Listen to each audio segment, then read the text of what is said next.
Buenas tardes, amigos y amigas. Una vez más estamos aquí con vosotros. Muchas gracias por haber venido, por haber asistido a esta conferencia telemática cuyo título va a ser Correspondencia colonial española interceptada por corsarios ingleses en alta mar durante el siglo XVIII y principios del XIX. Manuel Arango Echeverry, el conferenciante, es un investigador colombiano de historia postal y fiscal. Ha dictado conferencias en varias exposiciones filatélicas sobre temas fiscales y de historia postal. Autor de varios libros: El papel señalado en Colombia, 1640-1981.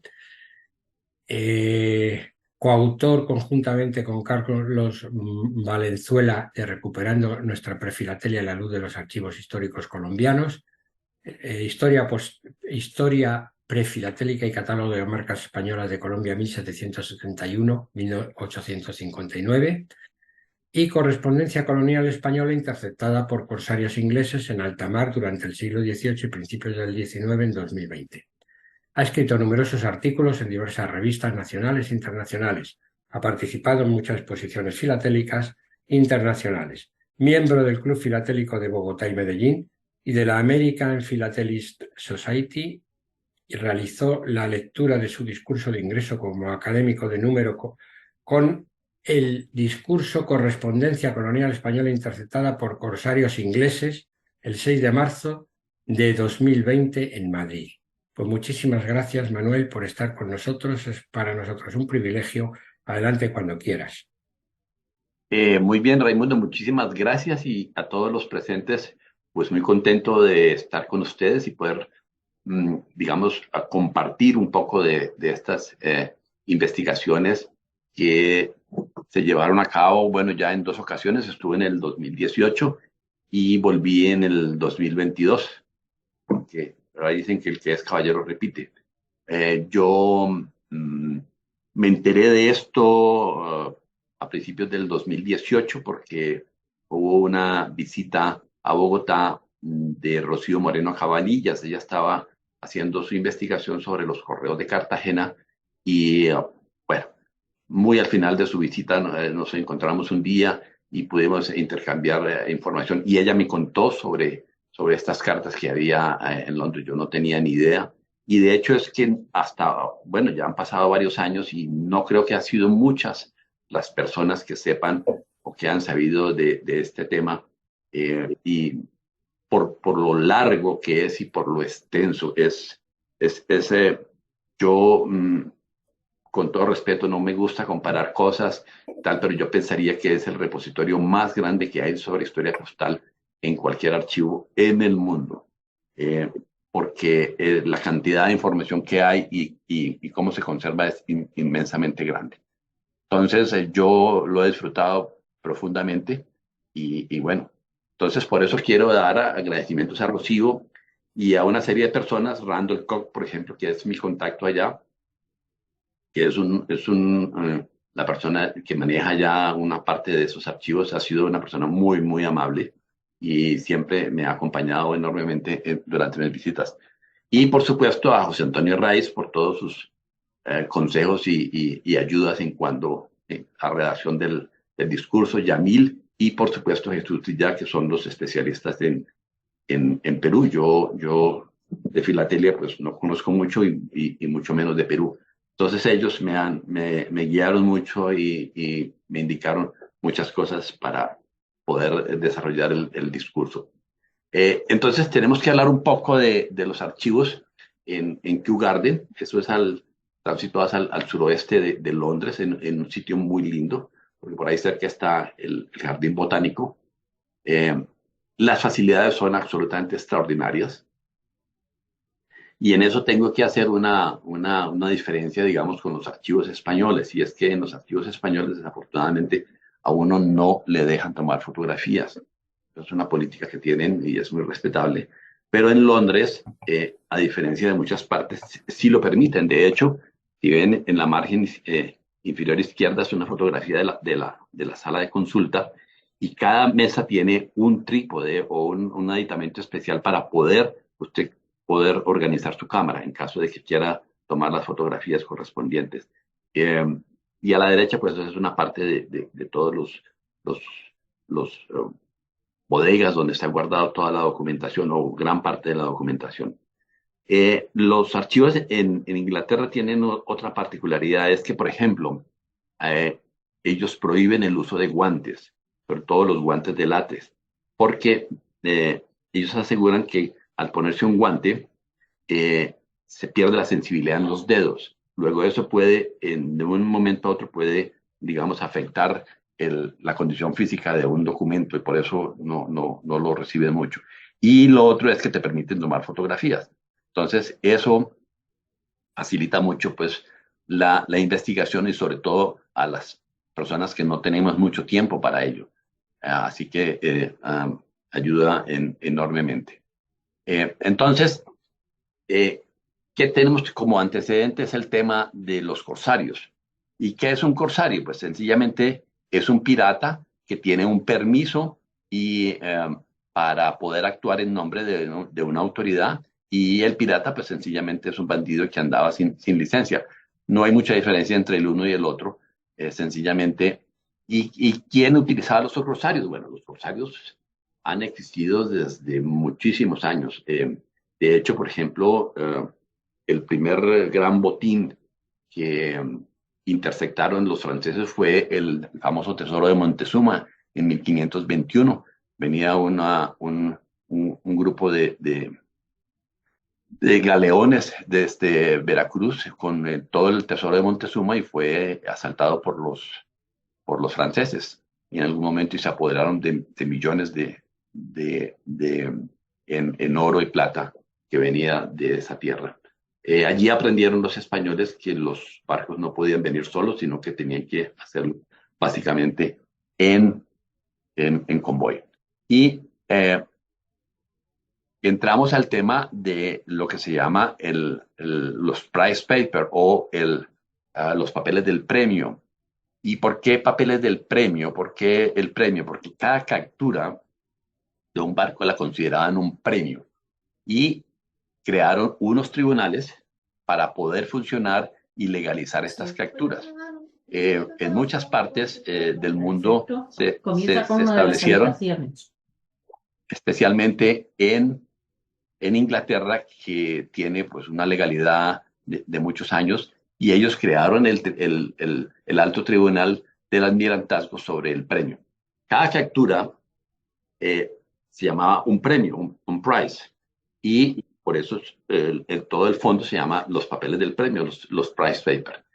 Los ingleses necesitaban eso dentro de sus instituciones para poder declarar si una captura era legal o ilegal, si estaba dentro de los parámetros. Básicamente se utilizaba en los tiempos de guerra. En tiempos de paz, pues no podría ser, porque entonces era así, este sí era un acto de piratería.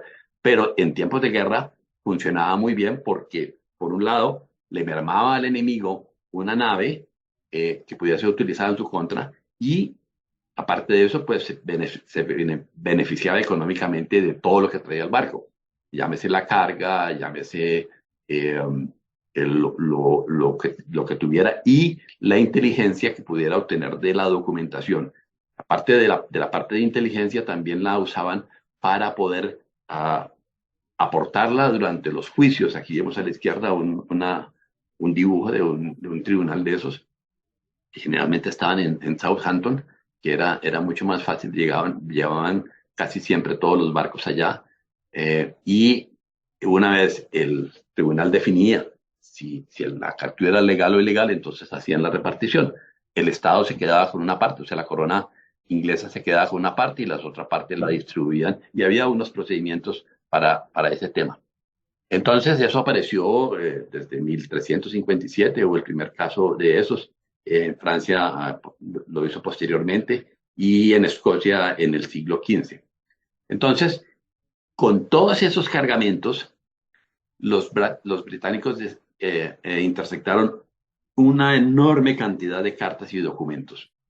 Los capitanes tenían, básicamente por lo menos yo he visto a los españoles y en general todos, tenían, digamos, la instrucción de que al punto de ser capturados, arrojaban todos estos documentos y cartas al agua. por eso algunas se han perdido, pero había ocasiones en que la captura era tan sorpresiva o tan rápida que no alcanzaban a arrojar nada al agua, o sencillamente, como ocurrió con algunos barcos, ellos estaban totalmente inocentes de que iban a ser capturados. Entonces ahí, según dicen los funcionarios del Archivo Nacional de Kew Garden, hay alrededor de 160.000 cartas escritas, selladas y no entregadas, de unos 35.000 barcos en un periodo de un poco menos de 200 años, desde que cubrió pues parte de 3 siglos, el 17, el 18 completamente y una parte del 19 hasta más o menos 1815. En 4.088 cajas y escritas en 19 diferentes lenguas. Entonces, la cantidad de historia postal que uno puede encontrar es inmensa, inmensa. Entonces, desde el Tribunal del Premio, estas cartas las llevaban hasta la Torre de Londres y allí fueron guardadas durante mucho tiempo. A partir de 1850 las llevaron a la Oficina de Registros Públicos y posteriormente ya a los Archivos Nacionales de Kew Garden, donde principiaron, digamos, a organizarlas y a guardarlas hasta hace muy poco tiempo. Como dije anteriormente, hubo investigadores que se interesaron en este tema y todavía no es que haya mucho. Bueno, pero en el 2018 organizaron un proyecto a 20 años, hasta el año 2037, patrocinado por el Estado alemán y algunas universidades de Alemania, con el objeto de recuperar todas estas correspondencias, todas estas cartas, o de clasificarlas, organizarlas, recuperarlas en toda su parte de contenido y digitalizarlas. Cuando yo llamo digitalizar, es fotografiar, porque esa es otra diferencia con los otros archivos de otras partes. Si ellos no digitalizan ningún documento, pues lo que uno generalmente que lo pone en un escáner y lo van copiando, ellos fotografían, porque insisten en que hay un mejor tratamiento a la correspondencia o a los documentos cuando se fotografían y no se digitalizan. Entonces, si usted está interesado, cualquier persona está interesada, aquí está el portal que se llama el Price Paper Portal, y allí lentamente han ido subiendo alguna parte de la documentación. Hace poquito subieron una parte correspondiente a algunos barcos, no todos, sino algunos barcos del periodo de la oreja de Jenkins, y se pueden consultar perfectamente. El portal es bastante ágil, luego se puede revisar sin muchos problemas. ¿Qué parte de esa documentación, digamos que estaba por ser analizada? Y aquí hay libros de todas las nacionales y muchos atados con documentación. Todo esto lo han ido arreglando. Este, por ejemplo, es un muy bonito libro de navegación de un barco de ellos. Y acá, esto es otro atado también de correspondencia, como se encontraba durante muchísimos años. Todo es guardado, pero pues uno ve el estado en que están estos documentos y el polvo que tienen. Así que yo analicé, digamos, como 6 periodos, y uno, por ejemplo, el primero de ellos es este, que no tiene mayor información postal, y fue el regreso de una flota española que la interceptaron los ingleses y los holandeses al llegar a Vigo, y entonces se llama la batalla de Rande. Eso fue en diciembre de 1702. Venían unos galeones muy, digamos, con muchísimo oro, y fueron asaltados y pillados en una batalla, bueno, muy espectacular. Protegidos por franceses, pero lograron entrar a la bahía de Vigo, pero aún así los fueron, digamos, pillando. No hay mucha información sobre ese tema, sobre todo en el tema postal. Después hay un periodo muy grande, que este es el que digo que está en una buena proporción en la página, y es en la época de la oreja de Yankee, la sucesión de los Austrias entre 1739 y 1748, donde hablan de más o menos 131 capturas. Yo revisé algunas, pero por supuesto, no es fácil completar con todas. Después hubo un tercer periodo donde hay como unos 300 sobres también, de entre 1743 y 1746, y el más famoso de ellos es el Fuerte de Nantes, que eh, ya ha sido, digamos, conocido por algunos de nosotros, y esta es una caja donde se guardan gran parte de esa correspondencia. Y un cuarto periodo, que es el más interesante. En este periodo yo estuve tratando de buscar mucho, a ver si encontraba marcas postales, pero no hay ninguna en este periodo, por lo menos de América. Hay algunas españolas, sí, pero no hay de América. Este cuarto periodo es mucho más, aporta más información en cuanto a historia postal, porque ya corresponde a la época, digamos, prefilatélica de América. Y el más famoso de todos ellos es una fragata que se llamaba el San Francisco Javier, alias La Perla. La Perla había, un momentico, ya, La Perla había zarpado de El Callao hacia Cádiz el 12 de mayo de 1779. Y cuando ellos salieron del Callao hacia Cádiz, pues España e Inglaterra no estaban en guerra. Luego, después de casi 5 meses de navegación, fueron apresados cerca de las Azores por unos corsarios ingleses, y por eso se dejaron apresar sin ningún problema, porque para ellos seguían sin haber entrado en la guerra. Entre toda esta, de las cosas que le quitaron a La Perla, pues había un fondo de documentación como el que vemos en esta imagen, absolutamente gigante. Entonces, espera que esto no me está pasando, porque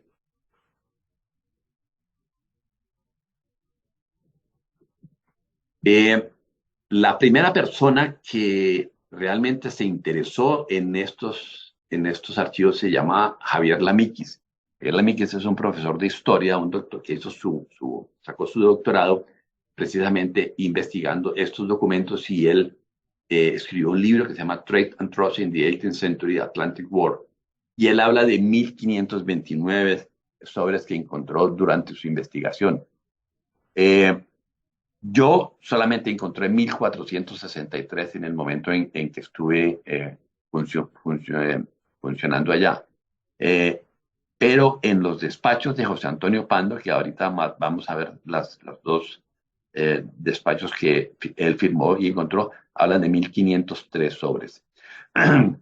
¿Cuáles son las diferencias? Yo no sabría si entre 1463 o estos 1500, qué ha pasado con eso, si se han perdido en algún momento determinado, o él contabilizó otros, o yo no los encontré completamente. Pero bueno, igual son muchos sobres para analizar. Entonces aquí hay una caja de esas también, con otra fotografía diferente de la perla, y ahí están pues muchos de esos sobres con las marcas. Y este es el libro que escribió Javier Lamíquez, que es un libro muy, muy interesante, pero él, digamos que para fortuna mía en su momento, él solamente se interesó en la parte historiográfica, no en la parte de historia postal.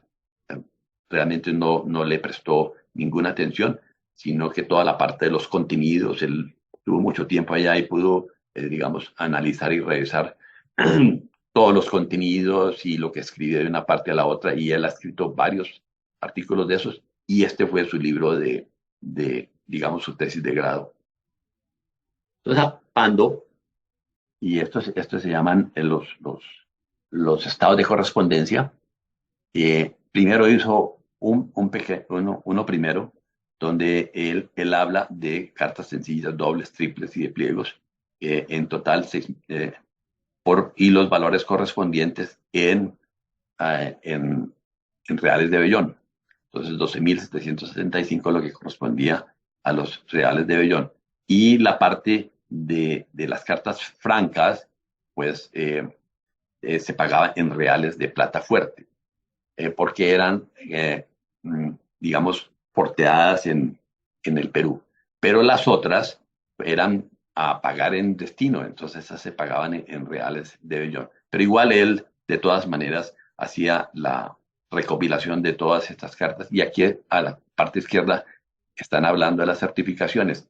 Y hay registro de 6 cartas con certificaciones, pero en los, por lo menos en lo que yo encontré, solamente hay 2. Aquí ya encontramos 4 cartas que no aparecen por ningún lado. Y al final, antes de zarpar el barco, hizo una pequeña anexión de esos estados con unas pequeñas cartas, pocas, que llegaron, digamos, a último momento.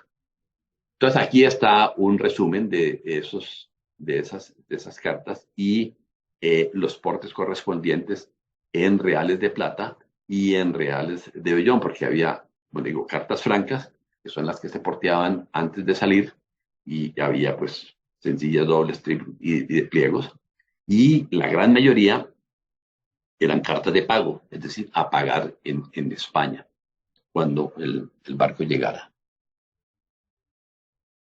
Para ese momento, entonces teníamos las tarifas de 1764, donde básicamente las cartas que venían de las Indias pagaban 3, 5, 7 y 10 reales de plata fuerte.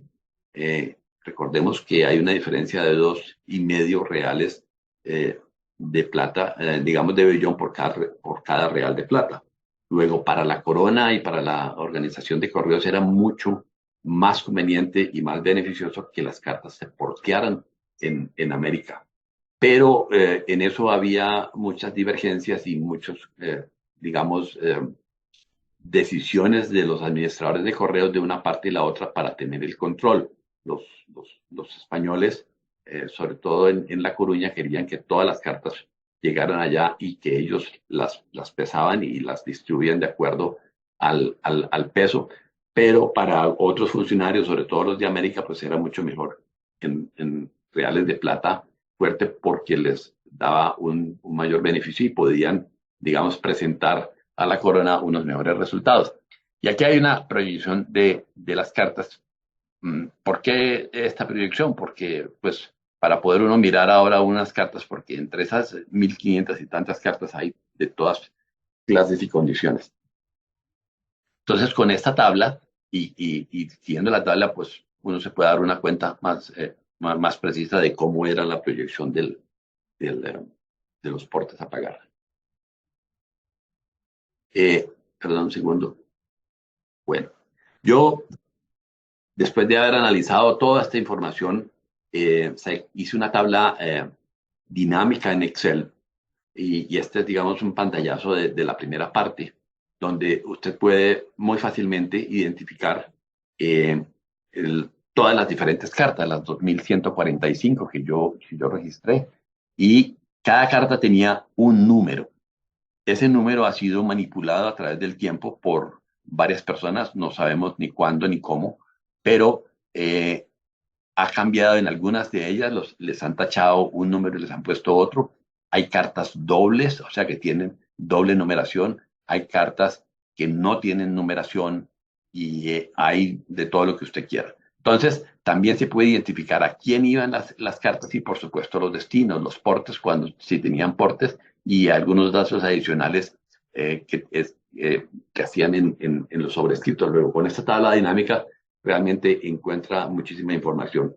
Por ejemplo, ahora que estaba investigando principio de investigar lo de los correos de Correo Mayor del Perú, aquí hay como unas 12 cartas dirigidas a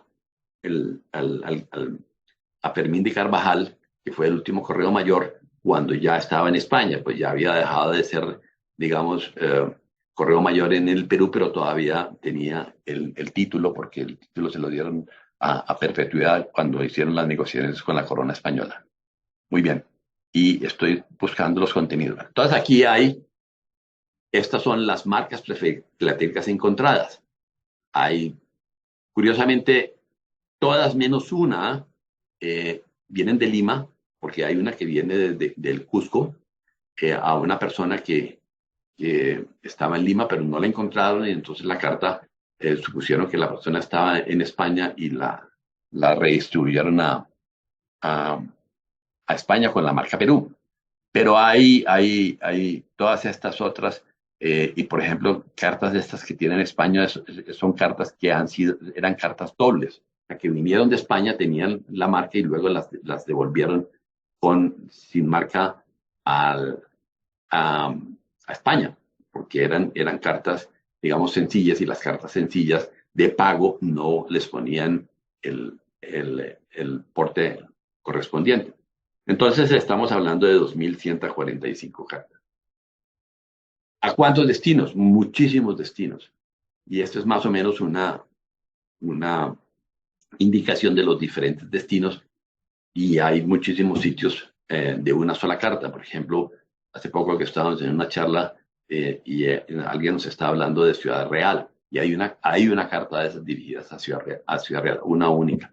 Así que básicamente la gran mayoría pues eran Cádiz y Madrid, que eran donde más personas, sobre todo comerciantes, porque este fue un, un, un, un envío de correspondencia básicamente comercial. Había algunas cartas particulares y tal, pero la gran mayoría correspondían a personas. Así que comenzamos entonces con unas cartas francas, que son unas cartas sencillas, ¿ya? Entonces, al ser cartas sencillas, franca significa que el porte fue pagado en Lima, y en este caso de 3 reales de plata, y no se tasaban porque precisamente para facilitar el manejo, las cartas sencillas, que eran las más frecuentes, las más abundantes, pues no le ponían esa tasación.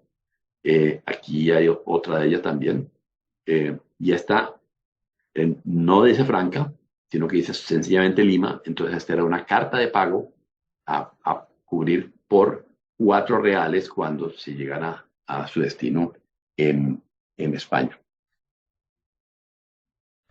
Que hay una muy curiosa, y esta primero fue franca, le borraron el franca, y después le pusieron el Lima, pero el funcionario de correos pues repitió, por alguna razón desconocida, la parte Lima. No deja de ser una curiosidad. Si tú vemos los números, 1455 es el número de la carta. Entonces todas ellas estaban, digamos, marcadas en esa forma. Esta, por ejemplo, es la carta número 78, y esta es una franca que tiene el Lima invertido, tiene 2 veces, y no tiene anotación por ser una carta sencilla. Esta, por ejemplo, es una carta que corresponde a un peso de 2 onzas, por lo cual entonces pagaba 2 reales. Muchas de estas cartas contenían otras cartas, porque en esa forma la persona a la que iba dirigida pues las repartía cuando llegaran a su poder, y para poder ahorrar un tema de costos. Y nos encontramos con una de las grandes novedades, y es esta carta de certificación a Lima. Hay 2, ahora en la pantallazo siguiente mostramos la otra. Y esta carta, pues por ser de 1779, es la más antigua conocida. Antes de esto, todos los estudiosos de la historia postal en Perú solamente tenían una carta como de 1795, más o menos como la carta más antigua. Luego, esta certificación viene desde al principio yo diría que desde 1772, cuando llegó Pando. Lo que pasa es que no se conocía ninguna carta con esto. Es realmente una preciosidad. Y aquí está este número, que es el 379B. Entonces, como le digo, en algún momento de esa reclasificación de las cartas, pues encontraron que había 2.379, entonces uno lo llamaron A y otro lo llamaron B. Y esta es otra 1860, que tenía el 1860 original, después le pusieron el lápiz en 1870, y esta es la segunda que se conoce con certificación a Lima. En esta está muy bien porque está descrito aquí cuánto corresponde al porte y cuánto corresponde a los derechos de certificación. Está perfectamente tasada. Entonces, una carta de un pliego o punto más según el estatuto. Bueno, y estas son cartas de doble uso. En la parte izquierda vemos la carta cuando vino de España, que pagó un porte de 3 pesos, que era lo que correspondía a 3 reales de plata, dirigida a Lima, y fue utilizada posteriormente con la parte interior para devolverla a Madrid. Entonces se tiene la marca de Lima y está dirigida a Madrid, y esta es la 828A. ¿Ya? Entonces, es una cosa que tenía con alguna frecuencia. Se encuentran estas cartas dobles. Son muy interesantes desde el punto de vista de la historia postal, porque pues el papel no era lo que más abundaba en esos momentos. Luego muchas personas, o bien por ser muy económicos, o bien porque no encontraban, pues volvían a reutilizar estas cartas. Y aquí tenemos otra de esas cartas dobles, también muy interesantes, y como vino de España, con la marca Andalucía Alta y España, y luego la devolvieron. Entonces luego se devolvió, perdón, esas no son cartas dobles, sino cartas que devolvieron. Y al devolverla, entonces la devolvían con la marca, pero porque la persona no la encontraron. Entonces, tachado Lima y devolvieron la carta a Cádiz. Igual pasó con esta del lado derecho. Eh, por eso tienen pues números diferentes. España colocado primero cuando vino por primera ocasión, y al no encontrar al destinatario, pues entonces la devolvieron y le pusieron la marca Perú, que era lo que estaba obligado en las demarcaciones que existieron. Entonces ya vamos aumentando en cartas de un peso mayor, y por eso pues tenemos que ser más cuidadosos. Entonces esta es una carta de 1 onza y 3 cuartos que tenía 28 reales de vellón a pagar cuando llegara a Madrid. Es una carta muy bonita, y por supuesto va dirigida a José de Galvez, que era una persona muy importante en reinado de Carlos III. Era un funcionario de muy alto peso, eh, y debía contener pues muchísimos otros documentos. Eh, y aquí hay algunas diferencias en cuanto al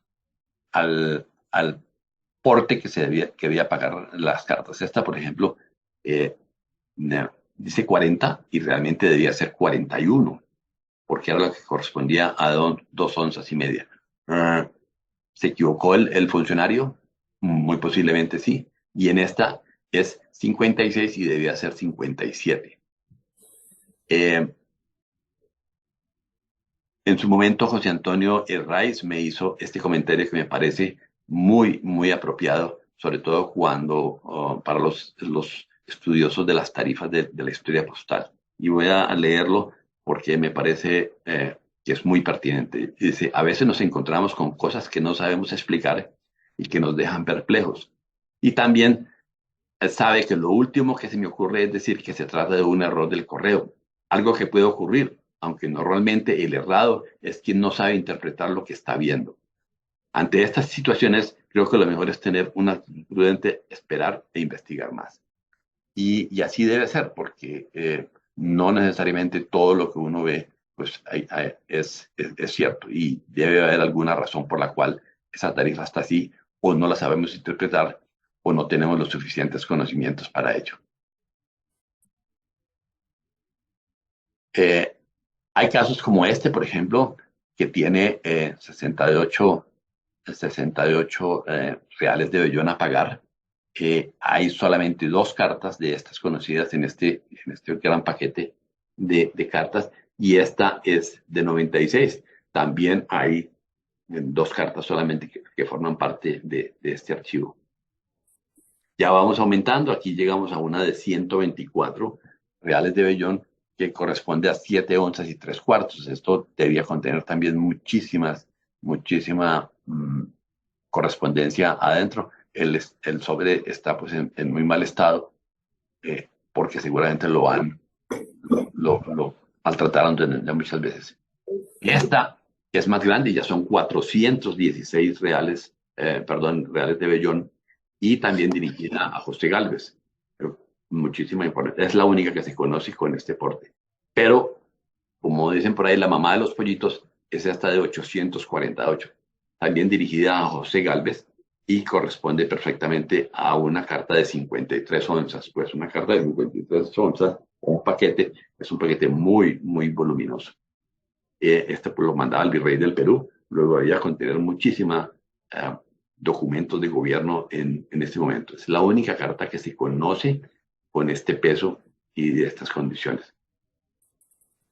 También dentro de este repositorio de correspondencia está esta, que es una carta que dirigía Antonio Pando a los directores generales de correo, básicamente avisándoles de que qué pasaba con este barco. Un mes antes de la salida de la Perla salió otro barco que se llama El Buen Consejo, y en ella pues muchos funcionarios, muchas personas, comerciantes, sobre todo de Lima, habían puesto muchísimo oro en ese barco, y él no se atrevió a mandar en la Perla nada de eso porque le pareció que era un barco muy pequeño y que no ofrecía ninguna garantías. Por eso decía que en esta ocasión pues se abstenía de mandar muchos caudales porque no le ofrecía ninguna garantía de sin más defensa que 4 o 6 cañoncitos de calibre de 2 y 4 libras. Luego, en Lima existe una calle que se llama Calle del Pando, que es muy, muy interesante porque pues todas estas actuaciones de Pando en Lima. Un mapa también que en su momento aparece en alguna parte de esta correspondencia con un recorrido de la Nueva España, distancias entre las diferentes ciudades, y pues muy, muy pertinente para ese momento. Está suelto, no se sabe quién lo mandó, por qué iba allí, pero alguien lo mandaba a eso. Entonces aquí hay algo que a mí me llamó muchísimo la atención al revisar cada una de las diferentes cartas, y es la diferencia entre de quienes escribían las cartas. Y por eso, tanto en Lima como en Ciudad de México, y en un momento hubo en Bogotá, pero no tan antiguos, había una cosa que se llama el portal de los escribanos, y era gente que le escribía a usted cartas. Usted decía, yo necesito mandar una carta a tal persona y quiero adjuntar esto o decirle esto, y las personas le escribían a usted las cartas. Entonces, era una práctica porque la escolaridad y la capacidad de leer y de escribir pues no era muy alta en esas épocas, y menos pues en el Perú. Entonces, por eso estas personas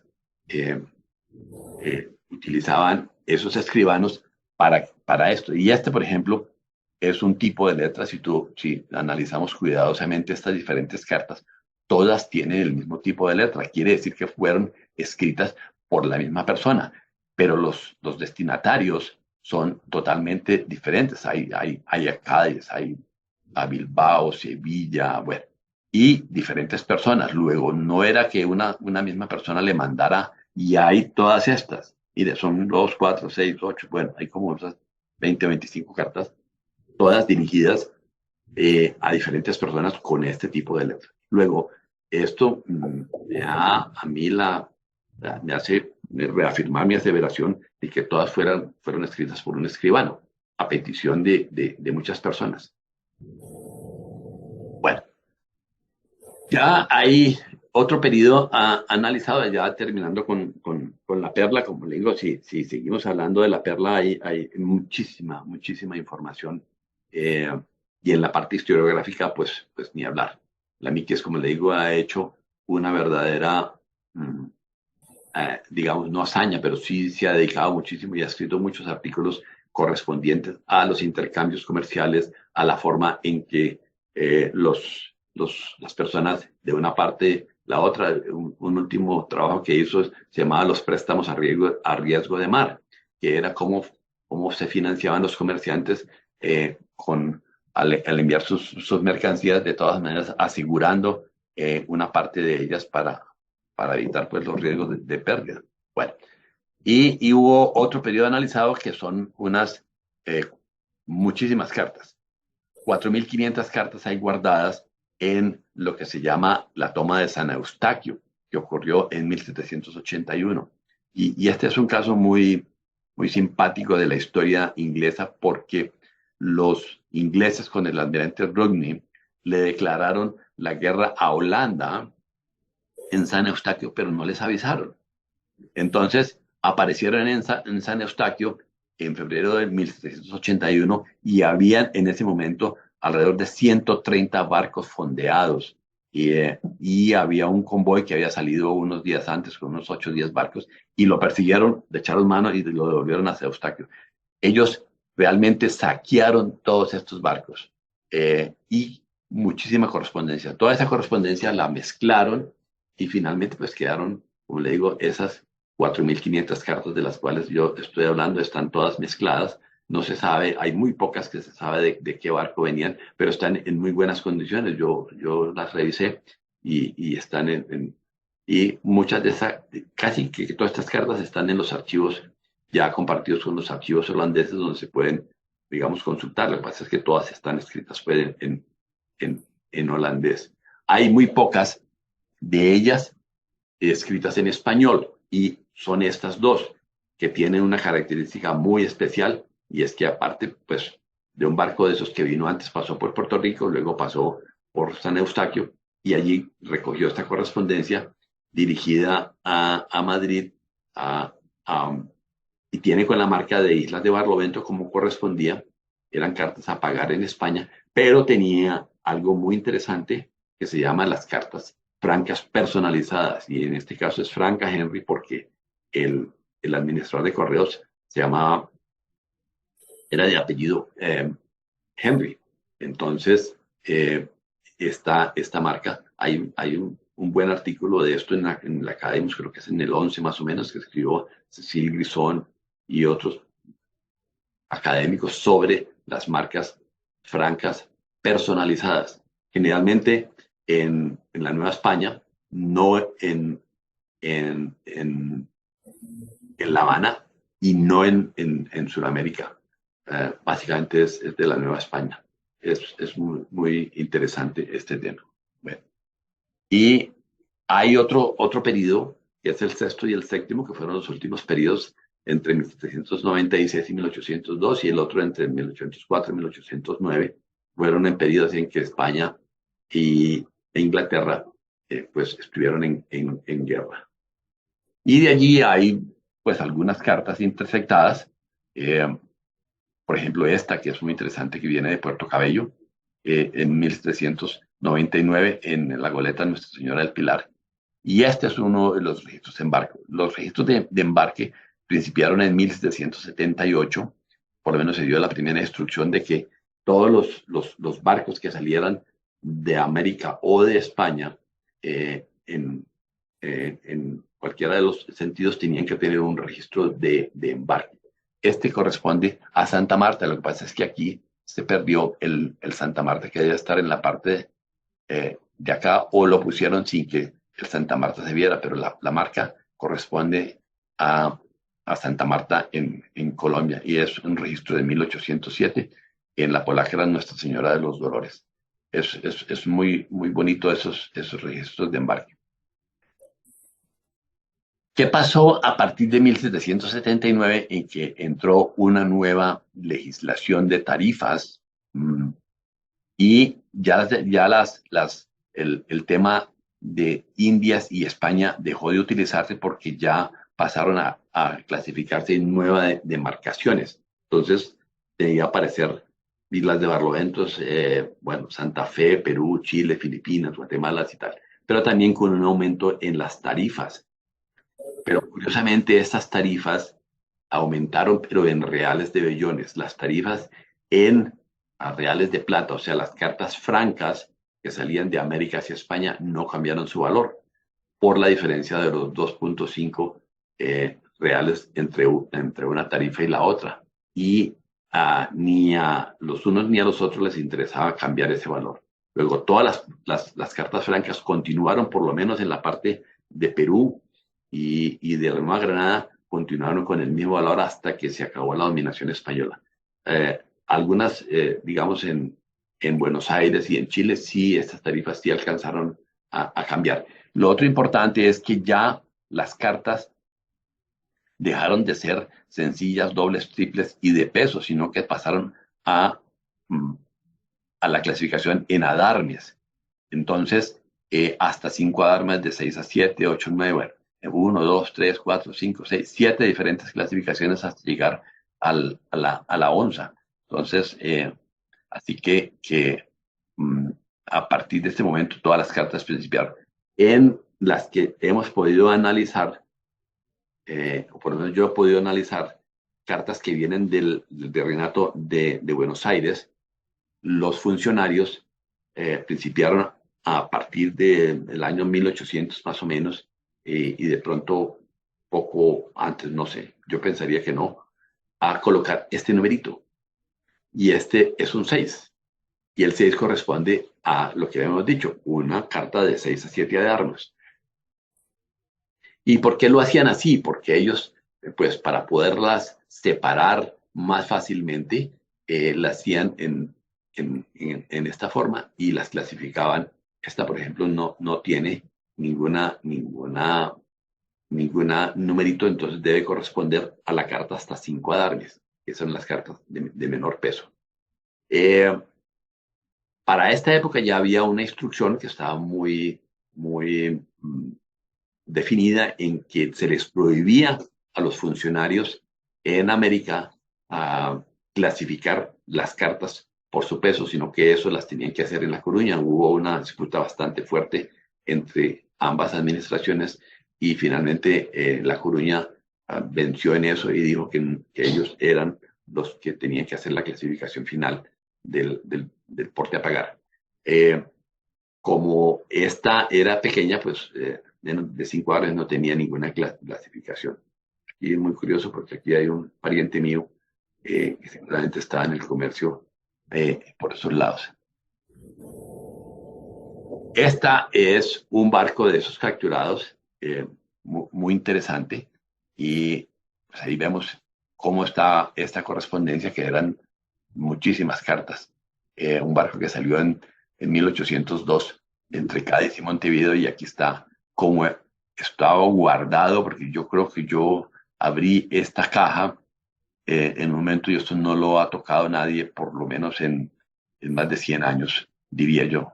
Ahí se ven los polvos y los hilos con los que estaban, digamos, selladas o amarradas todas estas de cartas. Y vuelve al mismo barco, entonces en ese hay mucha correspondencia, como hay tanta de ese, y vemos las diferentes clasificaciones: 6, 10, 12, 14. Por ejemplo, esta de 14 corresponde a una carta hasta 14 adarmes de peso. Esto ha sido todo, pues, digamos, conclusiones de esas investigaciones, y esta parte la vine yo a encontrar en la segunda visita a Londres.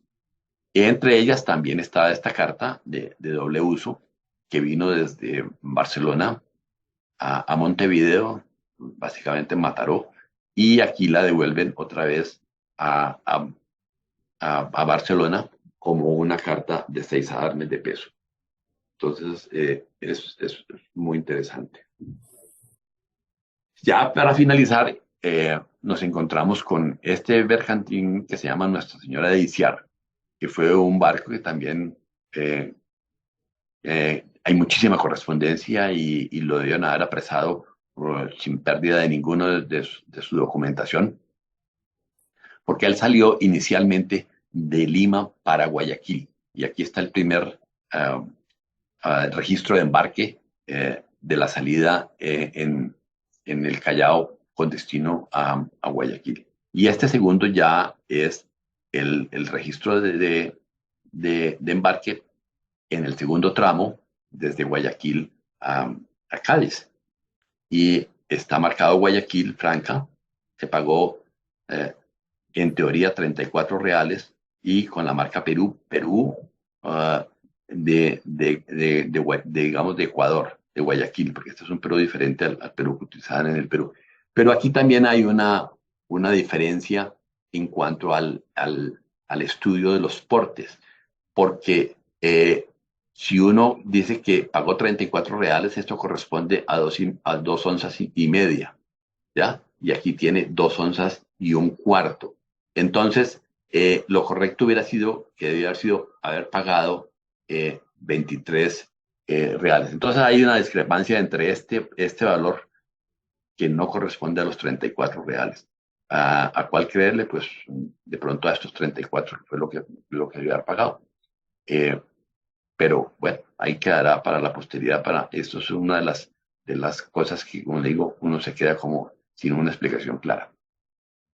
Y este era el registro de la salida desde Guayaquil de Nuestra Señora de Iciar, 1807, y marcando pues todos una parte de lo que llevaba, ¿no? Entonces, barras de estaño, eh, mm, cajones de quina, plata, cacao, eh, más cacao y todo lo correspondiente. En esa época, uno de los grandes productos de exportación era el cacao, sobre todo del Ecuador, y la quina.